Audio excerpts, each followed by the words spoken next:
Hi, Ricardo.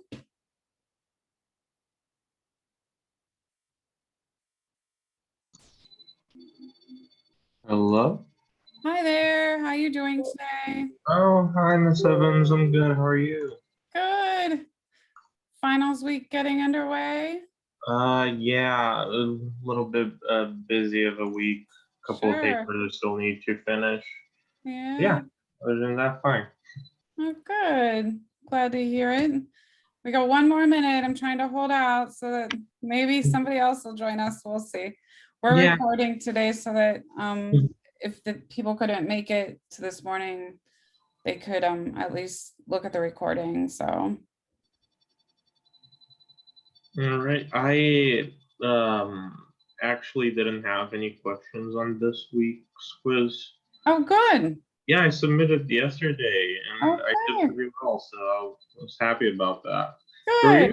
there were All even a right. couple of questions I wasn't 100% sure on, but I was like, I'm gonna try this by myself, and then if I have some like questions on it, then I'd ask you. But no, it turned out pretty well. I think the questions I wasn't 100% sure on were on like whether or not the voussoirs like their position in regard to the roasting Um, windows, something like that. yeah. So, I think it was whether they were above or below, but I think you oh, mentioned that at one point. So they jet out and above. mhm. Yeah, I remember that question. Hi, Hayden. All right. Well, let's go ahead and start. I, I think I was confused because what's that thing that's below the King's something? The 'Cause King's Gallery. yeah, I think you mentioned the King's Gallery is below at one point. I think that's why I wasn't sure, but I don't. No, the King's Gallery is Mhm, usually high up on the cathedral, and then the mhm, voussoir is the like decoration that comes out from the top of the door portal. mhm. So when we get to the Gothic review, I'll point it out to you. Right. Okay. All right. So this is review for the final for Art History 1. And I'm sorry it says 2020. I updated it. So don't think I'm giving you old information. I promise it's current. All right. Well, I employed a tool here that I didn't need to. Let me get rid of that. Okay. So the exam's going to open on Monday. It closes on the 13th, which is Thursday. So that's different than our usual Sunday deadline. So just pay attention there so you don't accidentally miss the exam. What happens if you miss the exam? Well, because it's the final, I can't really grant you an extension because I've got to get it graded so I can turn the grades in. So if you have a recognized excuse, I'll accept your exam on a date that we agree upon. But we've got to accommodate the final exam or the final grade deadline.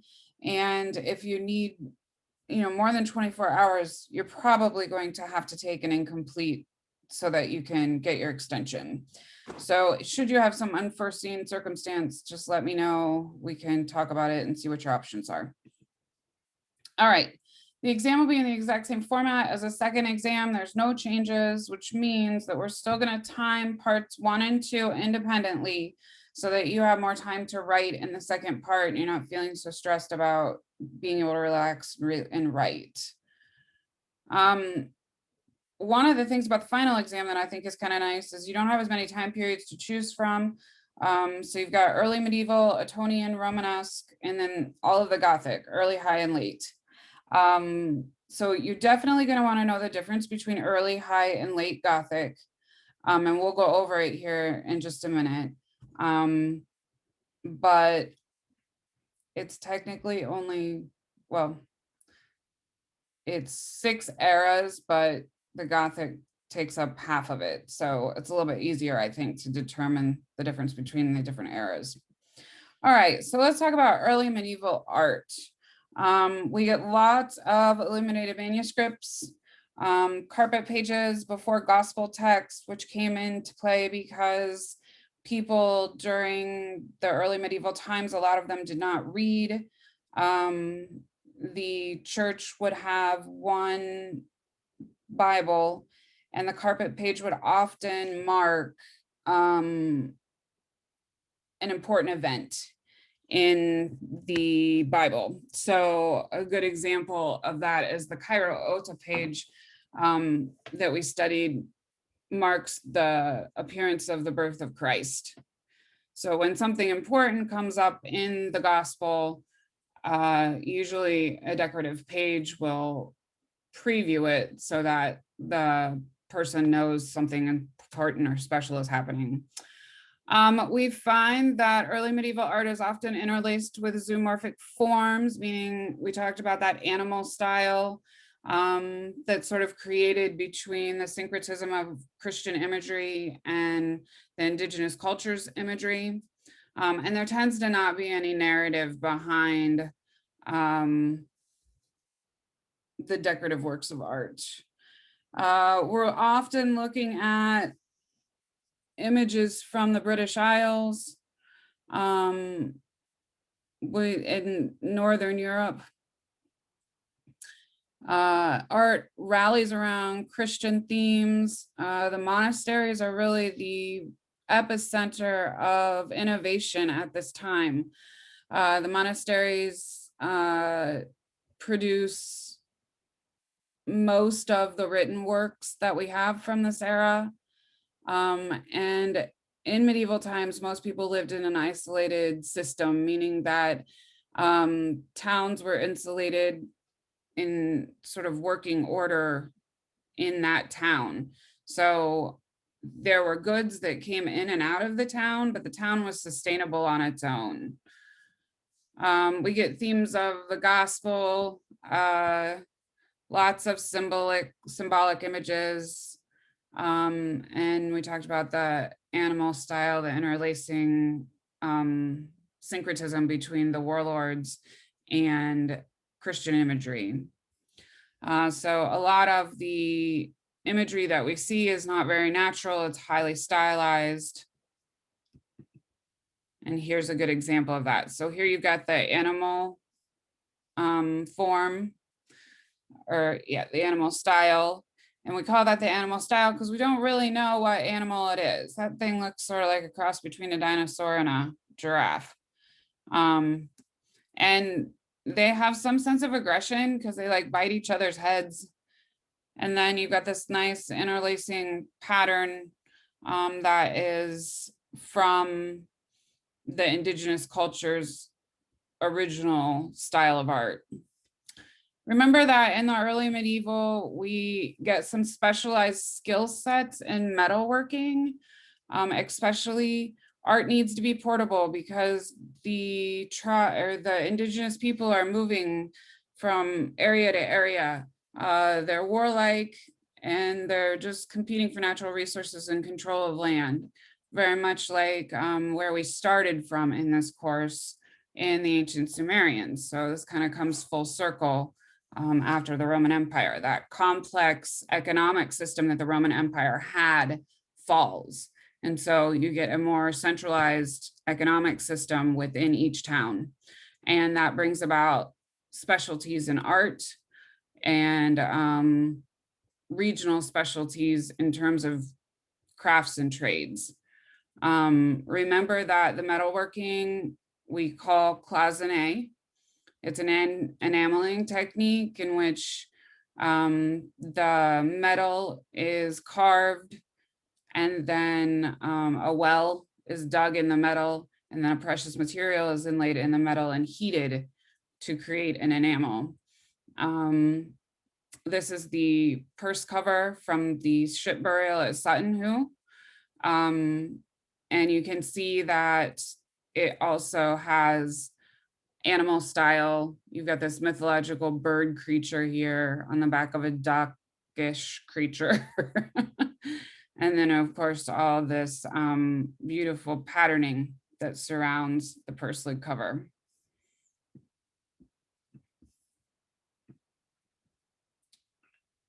The next era of art that we covered is Etonian.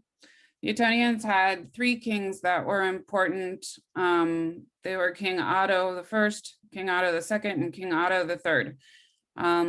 They tried to preserve the Carolingian traditions that Charlemagne's empire had sort of rekindled, mostly because Charlemagne was so successful that the Etonian kings felt like if they could sort of ride on the coattails of Charlemagne, that they would be successful as well. They align with the papacy in Italy and Rome. And that alliance seems to create a positive culture for economic prosperity. The culture's renewed for a short period of time. It starts to thrive again, much like the Roman Empire, and then it falls. We don't really actually know what happened to the Etonian kings or exactly why it fell. We just know that it did. They love art, and King Otto III himself was a pupil of Bishop Bernwards, who was an artist. So I've got a list of monuments for you. They're just churches and different works of art that we looked at that are important. And the reading section doesn't pertain to this class, but the monument list does. And then of course, the terms of the different Germanic tribes that we looked at were important as well. So I just included that in here.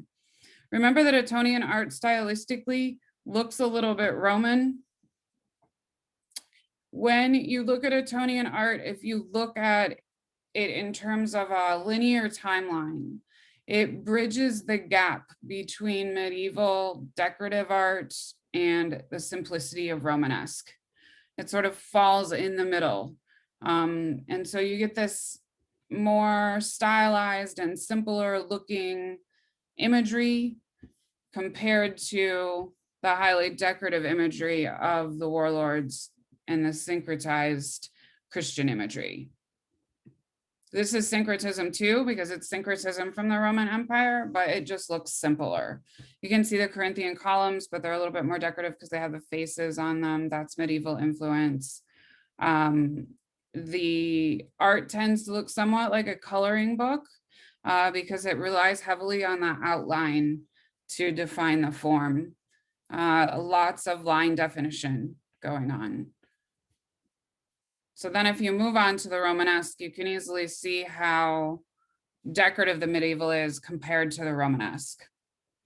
The Romanesque focuses on bigger churches with churches that have ambulatories so that pilgrimages or groups of pilgrims can come through the church without disturbing mass that's going on in the center. This is the Abbey Church of St. Michael in Hildesheim, Germany. Let's look at. Okay, so in Romanesque architecture, when you get a slide that has these churches that have these big chunky feeling walls and they look like they're built with Lego blocks, that is a Romanesque church. They focus on the ambulatories because their economic prosperity is coming from those pilgrimages that are coming from route to route. Remember that the pilgrimages were focused on stopping the caliphs from taking over in the East. So in the East, you've got Ottoman kings who are trying to control all of the Eastern territories and the Northern territories in Africa. They are successful in keeping the Northern territories in Africa. The Crusades really don't do much of anything in terms of securing Christianity, but for a short time, Spain becomes controlled by the Ottoman Empire, or the Ottoman Empire, I'm sorry, and then is taken back by the Crusades. So the southern part of Spain, the Christians win back, but everything else that they're trying to get back, they ends up becoming part of the Ottoman Empire. Sculpturally, we see tympanum sculpture. If you remember, those are those sculptures that tell stories about redemption and hell. They typically are meant to scare people into coming into the church, and they're a way for the church to kind of preach their message without having to actually send a messenger to deliver the message. Why do they want people to come in the door so bad? Usually it's because there's a monetary donation that's connected with it. Sculptures and manuscript illuminations recall the linear forms of the classical antiquity even more so than the Ottonian Empire that we just looked at. Churches contain relics that are kept for pilgrimage or for pilgrims to venerate. So, you know, I'm going to go back in and add into the slide a few examples of the relics that we've seen, as well as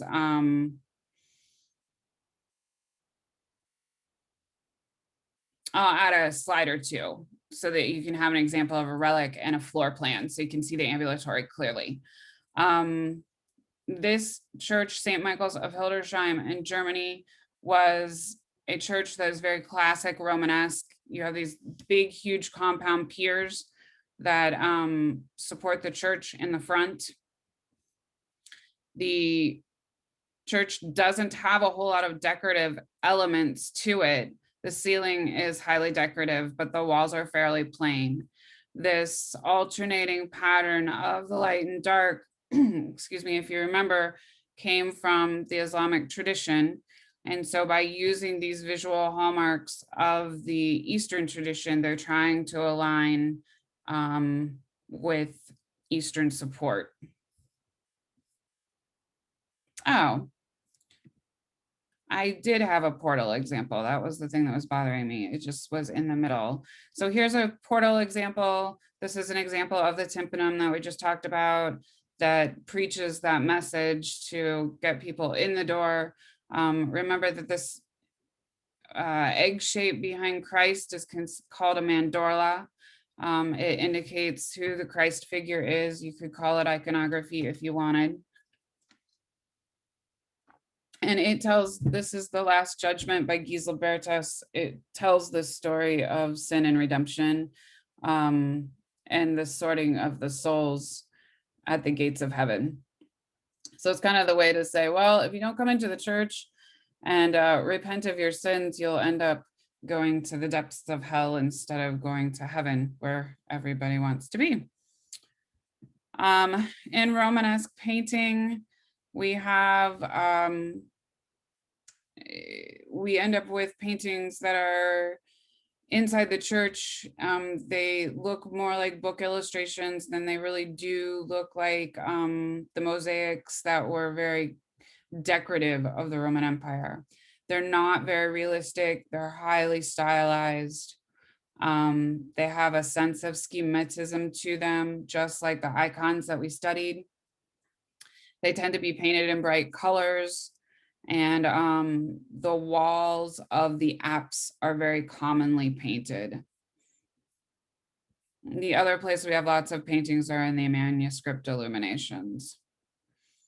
At this time, that regional specialties still stays intact.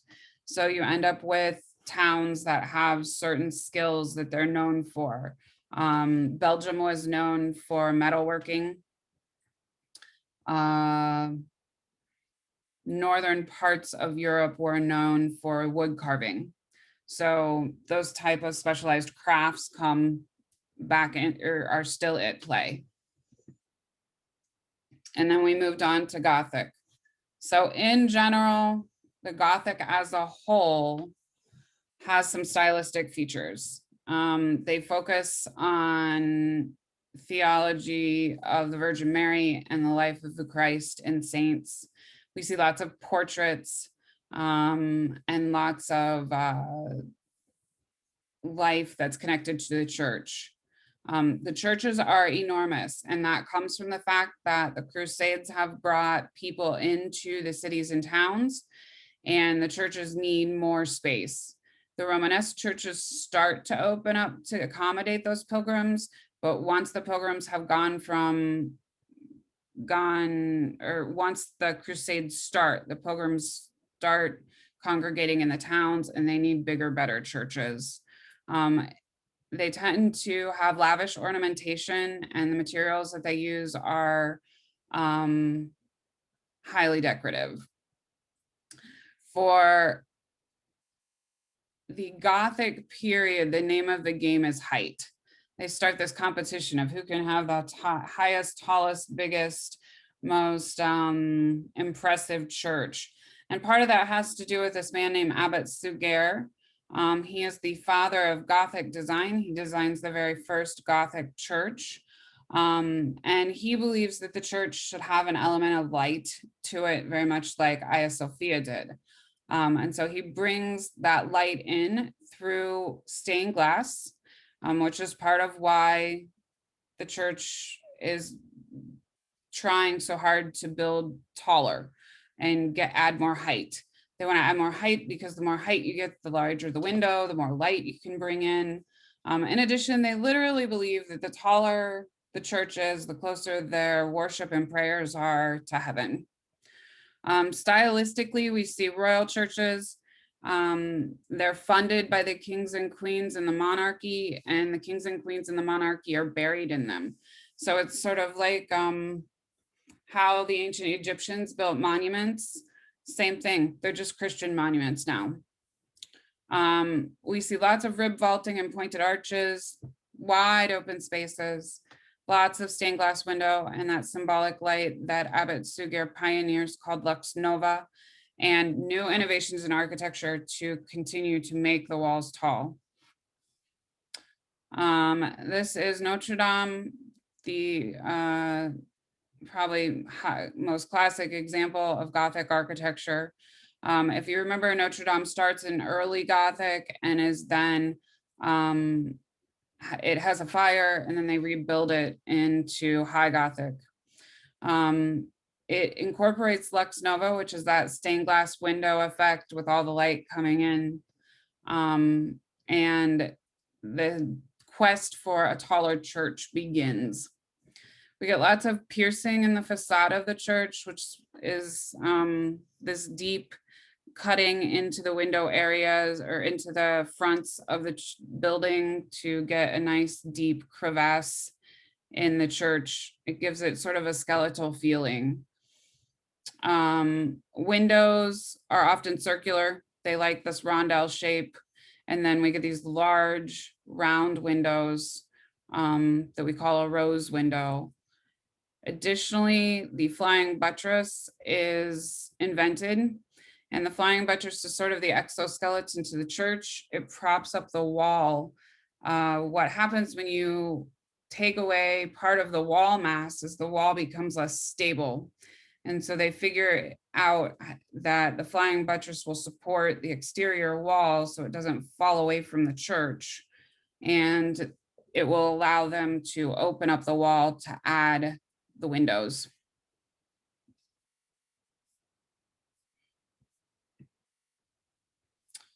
Early Gothic has some important characteristics within the decorative elements of sculpture on the facade of the church.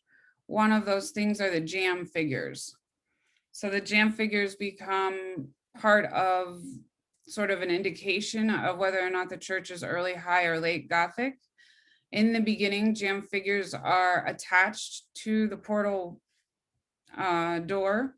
They are sort of feel like they're part of the door jamb.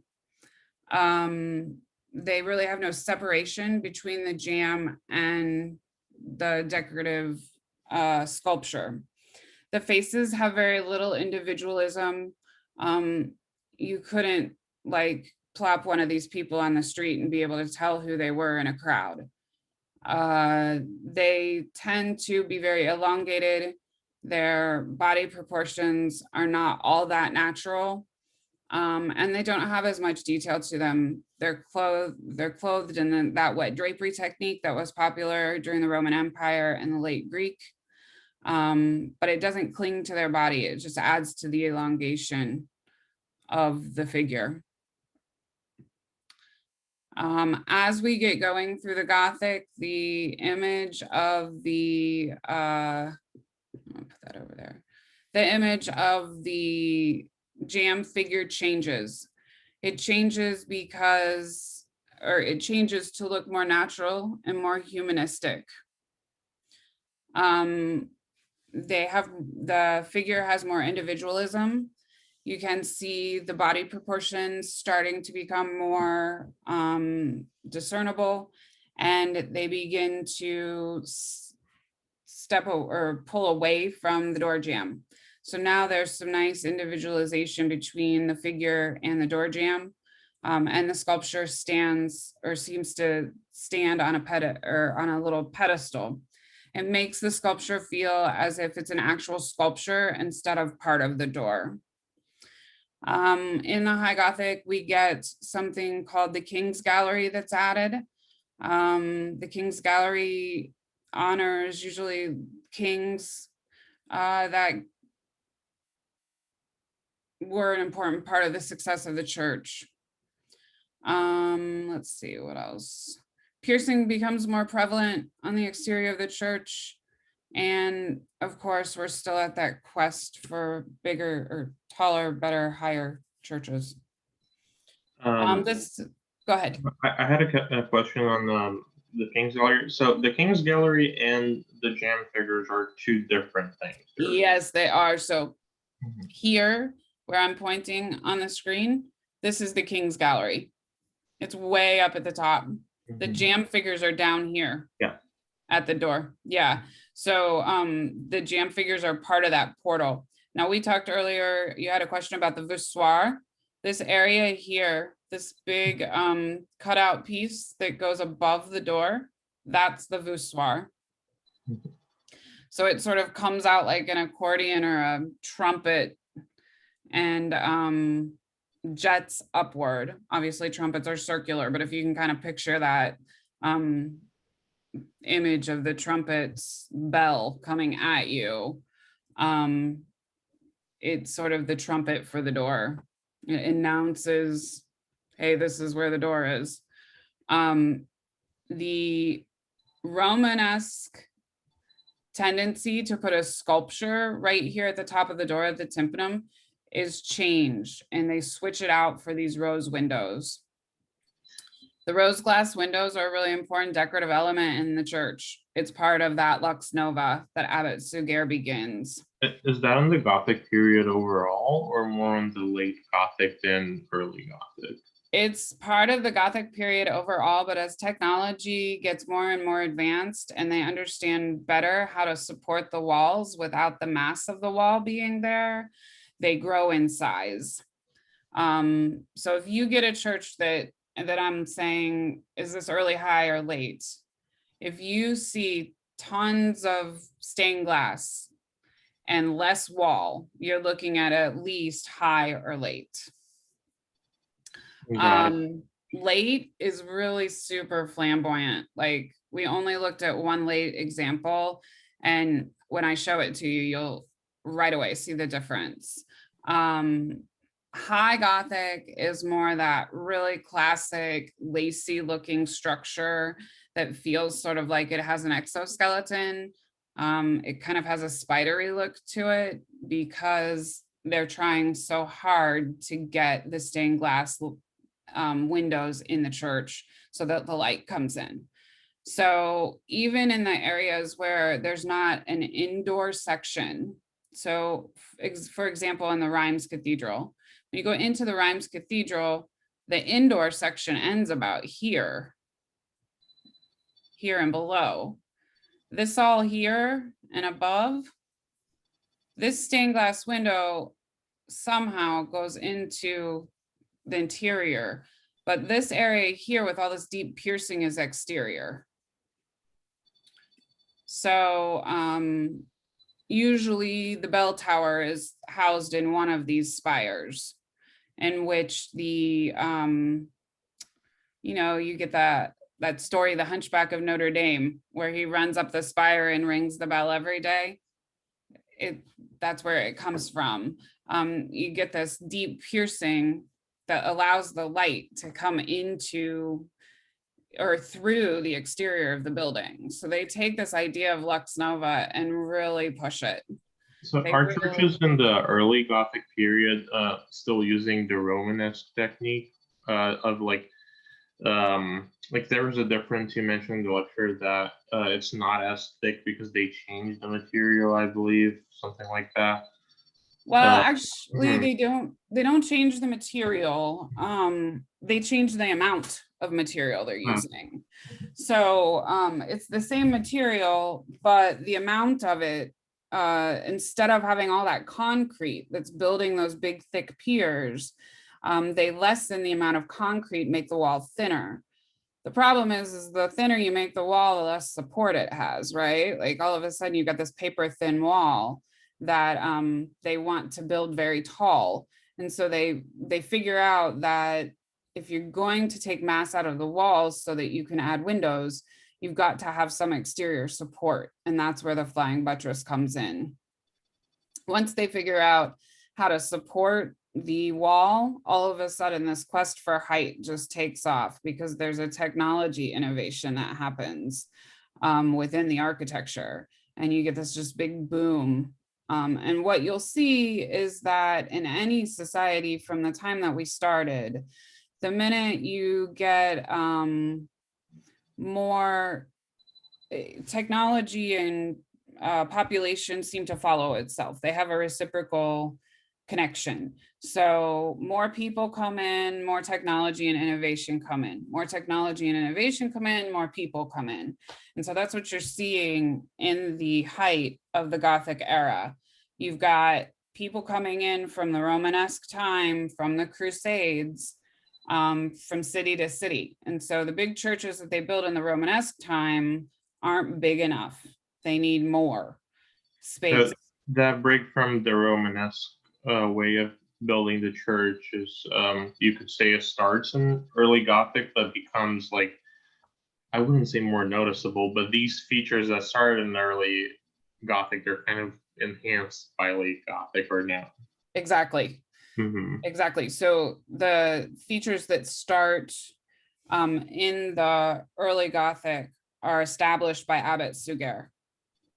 And at that point, when Abbot Suger designs the first Gothic church, there's a departure from that big, thick Romanesque wall. That big, thick Lego-looking wall that they had changes. And these new features that Abbot Suger has put into the architecture change the face of architecture in the Western world forever. And that inkling of sort of like that spark of technology and innovation grows to this, and we even call the end of it flamboyant.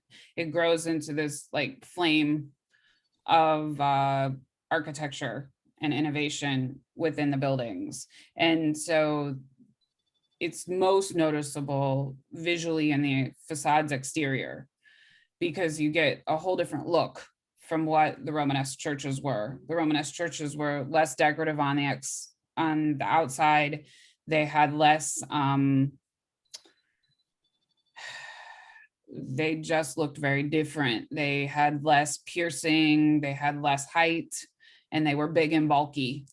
And if you compare them to the Gothic church, you could almost say they're ugly, because they're just not as lacy, they're not as And decorative. you didn't have the rose stained glass windows. Exactly. What was it called? The Tympanum? tympanum Tympanum. changes, yeah. Mm. So you go from having that sculpture that's here to having the rose window here. All that transfers into this quest for light.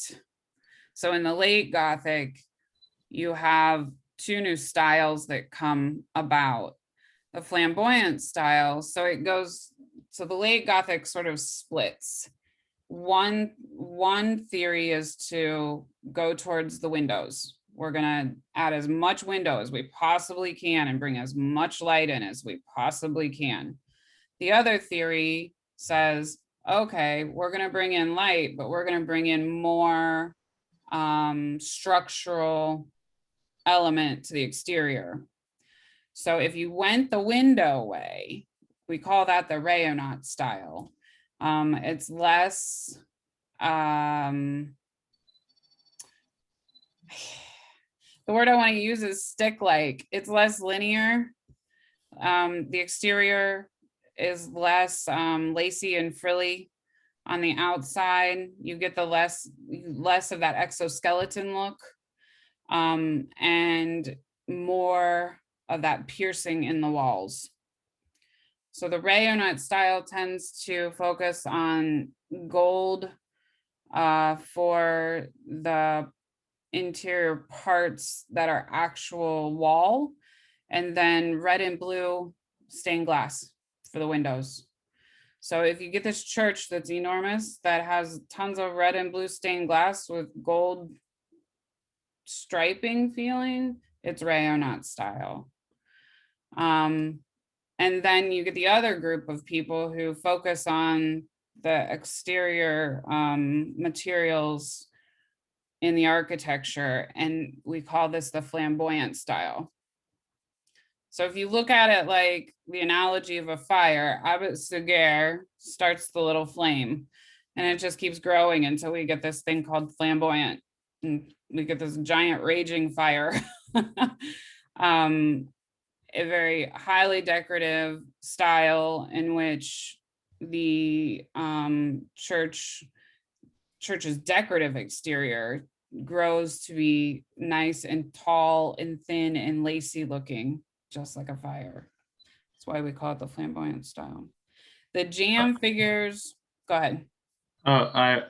This is a bit unrelated with the flamboyant style, but I was wondering if the jam figures in the King's Gallery, is there a distinction of who is being depicted there, or? I believe the King's Gallery there is. I've never studied the intricacies of the figures, so we know that for the church at Notre Dame, there is a porch of the confessors and a porch of the martyrs. So they sort of group the different figures' identities together. So the porch of the confessors are those jam figures that were, they spread Christianity. That's why they call it the porch of the confessors. And then the jam figures of the martyrs are people who died for the faith. So it would make logical sense that the King's Gallery would have images of the kings that contributed to the church. But I've never studied the figures on the exterior of the church enough to tell you that for sure. I wonder if there's a correlation that like the King's Gallery is at a much higher standing, uh, Mm, like a social class almost that's for an interesting thought. yeah I don't know. That's a great research question. yeah Um, I'm not a Gothic specialist, and I bet you a Gothic specialist or medieval specialist could tell you that right away. But yeah, now you've got me interested. That's a good thought, I think, to have. It would make logical sense that that's a way that the kings sort of say, "Hey, yeah. you know, Especially because we're talking about a time where they believed that the church needed to be taller to get closer to heaven, like their prayers getting closer to heaven. So having the kings like closer yeah, to heaven would make yeah. sense. Yeah, absolutely. And that idea that the kings were an intercessory figure between heaven and earth puts the kings at a Jesus-like status. Yeah, Um, like the messenger. yeah, yeah. So if you kind of take that all the way back to our Roman time period, remember we had those divisions of like heaven and earth in our manuscript illuminations. So that wouldn't surprise me. Like in the Roman times, well, in the early Christian manuscript illuminations, we saw more and more of that. So yeah, I would be interested to see about how that all translates into the exterior of the architecture.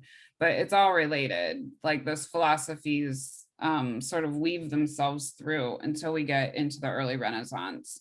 Then once the early Renaissance happens, there's a shift. So anytime technology comes, it seems to change art visually. And it's like I said, there's a correlation between people and technology and how the technology and people work together to create a visual change in the art.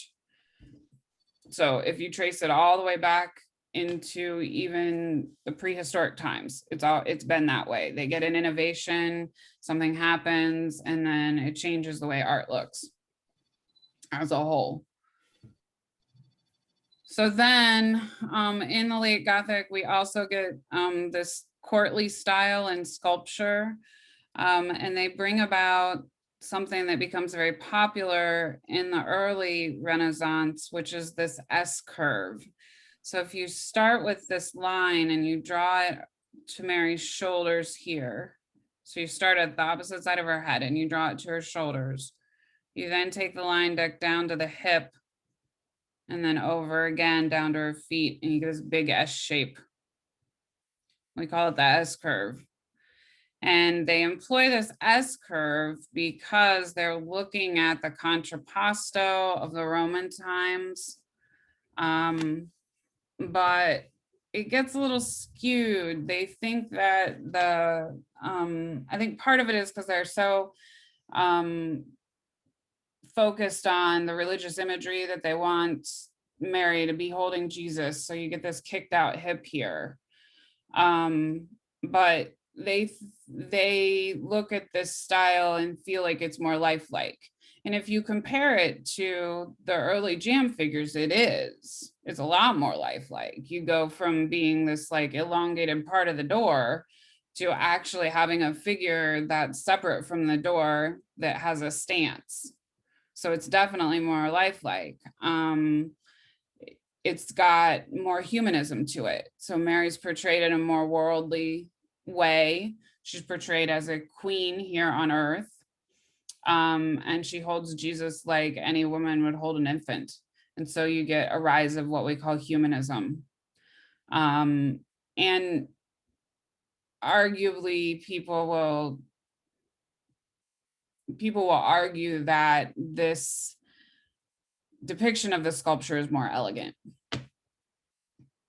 So then you come to the end of this course to preview art history 2, which is the nuances of the early Renaissance. So this style where you have more of the humanism is favored by the courts. I think it's favored so much by the courts because it puts power back into the hands of the court. They start with that idea of the divine right to rule, that God chose them and only them to rule the country for whatever reason. That idea of the birthright comes back into play. And we see great political changes in sort of the philosophy of power. Um, the luxury arts that we had for like personal collections and sometimes church donations.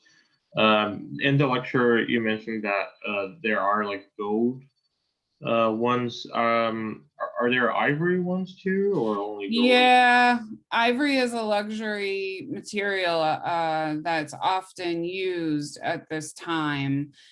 I would say you find it more so in the medieval times with the monasteries, because they create these small ivory they look like triptychs. They're small and they have like two flaps that open and close. So like if you've got a piece of paper, there's a hinge here and it opens and closes this way, or it'll fold just in half. And it's usually handheld. So it's used for prayer purposes.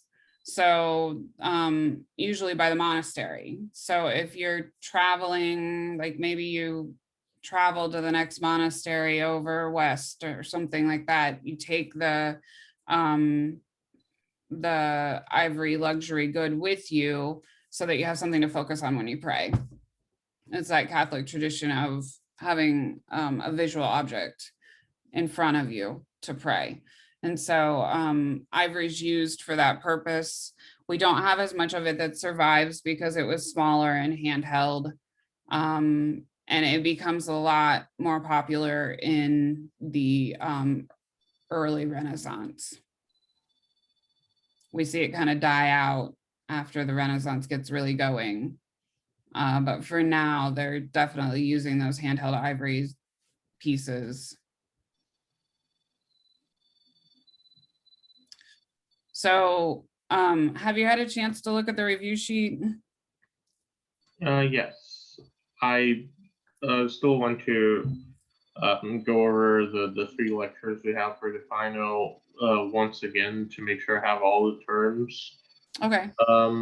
like well defined. But yeah, other than that, I think I'm good to go with. Okay. Yeah. All right. Well, that is pretty much the sum of what you need to know for the exam. If you get to studying and go, wait a minute, I have a question, just pick up the phone and call. I'm happy to answer. And if I'm busy, I will call you back. But I'm happy to answer questions as you get going and studying. You have the weekend to prepare, so maybe you'll have time to sit and really focus. When is the final again? The final opens on Monday, and it closes on Thursday. So Okay. it's Both parts. I'm sorry. Both parts. Yeah, both Okay, parts. cool. Thank you. Sure. Out of the three exams, we're getting one drop, right? Mhm. Getting Yeah, these so high grades. Yeah, you have to take all three, but I drop your lowest test score. So that's kind of important. Oftentimes when you're looking at Blackboard's total is going to be a lot higher. Like it'll tell you had a total of 495 points, and out of those 495 points, you've earned 400. But instead of dividing by 495, I'm going to divide by 395, which means I also have to back out your lowest score. So if you got like 50 points on the lowest exam, that 50 points comes out of your total earned, and I take out 100 from the total that I'm dividing. So you end up with a dropped test score. But sometimes that gets a little confusing when you start to look at Blackboard, because you're looking at it thinking, wait a minute. Yeah, because you're gonna have a different grade on Blackboard than the final grade. Right. Yeah. Yeah, that's not exactly. register grade, so I don't think that. Right. I yeah. usually send an email like with a breakdown of this is how it was figured out. And that usually answers most people's questions. So I'll do that again, but I'm sure every once in a while I'll have somebody who's really confused. So if you get confused and you don't know what your grade's gonna be and you're concerned about it, please just give me a call. The one thing I ask is you pay attention that last week, like once your exam's graded, if you have some question of some sort, that you pick up the phone and call, because once grades are turned in, they're final. So try to get that ahead Yeah, of that. right now we're at, I think, 362. So with plus Yeah. 100 of the final, we're going to be at 462. But Exactly, actually, we're going to be graded on 362 and not 400. exactly. Okay. But in your total, you'll have to take out your lowest test grade.